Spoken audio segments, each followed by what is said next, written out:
Existe um tema que talvez seja até complexo da gente discutir, que é autoridade e governo dentro do lar. Por conta desse movimento feminista, esses movimentos de pequenos grupos, pequenas etnias tentando seu espaço na sociedade, muitos deles de forma equivocada têm buscado à força conquistar um espaço que já é deles, porém de forma totalmente agressiva, tentando se sobrepor até a própria sociedade, enfim, a cultura, a lei, para conseguir conquistar seu espaço de forma equivocada, eu digo, porque sem antes se precaver ou se equipar de argumentos pautáveis ou consideráveis para conseguir esse espaço. Eu digo porque eu vou focar talvez no movimento, eu vou trazer aqui uma discussão, mas o movimento feminista, por exemplo, a grande massa desse movimento talvez não conhece nem a razão da luta, que eles estão batalhando ali, lutando, muitos deles agressivamente delas, né? Mas eu quero falar com você, por exemplo, sobre autoridade e governo dentro do lar. O que quer dizer autoridade e governo? Por que eu vou trazer esse tema? Por que eu vou discutir isso? Por que nós vamos falar sobre isso? Autoridade, ela não tem nada a ver com o governo, porém elas ainda assim caminham juntas. Uma pessoa pode ter autoridade por conta de um papel posto, por conta de uma cláusula ali afirmando que essa pessoa é autoridade nesse lugar, mas pode ser que ela não tenha nenhum papel de governo. E outra pessoa pode exercer o governo de um lugar, de uma situação, sem ter um papel justificando a sua autoridade, ou sem ter um título, um brasão. Isso dentro do lar, dentro das nossas famílias, acontece exatamente a mesma coisa.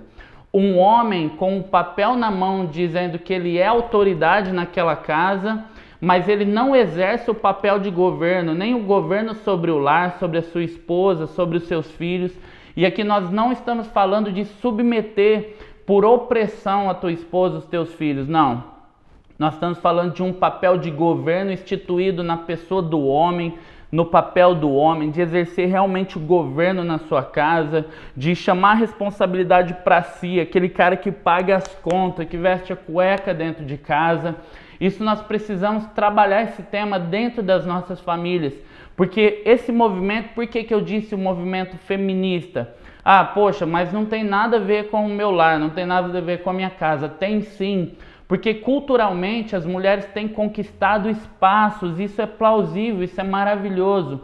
Porém, com essa conquista de espaço, muitos dos homens, muitos dos esposos, dos pais, têm perdido espaço dentro das suas próprias casas e perdido realmente o governo. E quando ele perde o governo, a autoridade imposta, ela se torna um autoritarismo.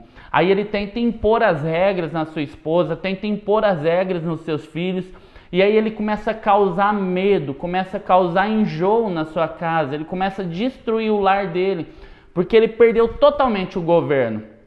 E alguém tem que governar a casa. E quando o homem tira o time de campo, quando ele perde o governo da casa, quando ele perde o governo do seu lar, começa a causar-lhe destruição.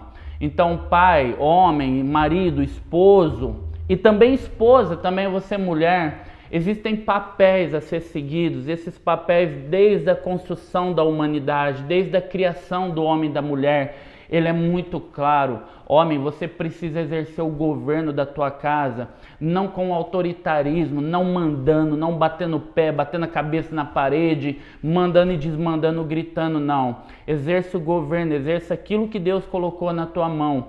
E mulher, por mais que você tenha um espaço a ser conquistado, isso é maravilhoso, as nossas mulheres têm conquistado espaços que nós nunca imaginávamos, mas existem papéis que por princípios não podem ser quebrados. E quando o homem começa a exercer autoridade sem governo, ele começa a causar medo. Uma vez a minha esposa disse algo que me acabou com o meu coração. Ela disse assim: Eduardo, os teus filhos te respeitam porque têm medo de você. Isso não está certo. Eles têm que te respeitar porque eles olham para você e vê um governo sobre a tua vida, e não porque você ameaça eles. Isso foi uma lição para a minha vida e tem que ser uma lição para as nossas vidas, para toda a sociedade. Nós precisamos entender, a diferença de autoridade e governo. Ainda que elas caminham juntas, uma não pode distinguir a outra.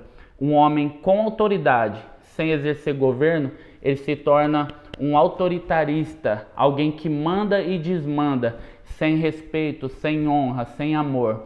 E alguém que exerce o governo sem ter autoridade, ele acredite, ele vai entrar numa área que não é para ele entrar. Então nós precisamos entender essa realidade e fazer com que a nossa sociedade, a nossa casa, crie uma harmonia em seus papéis.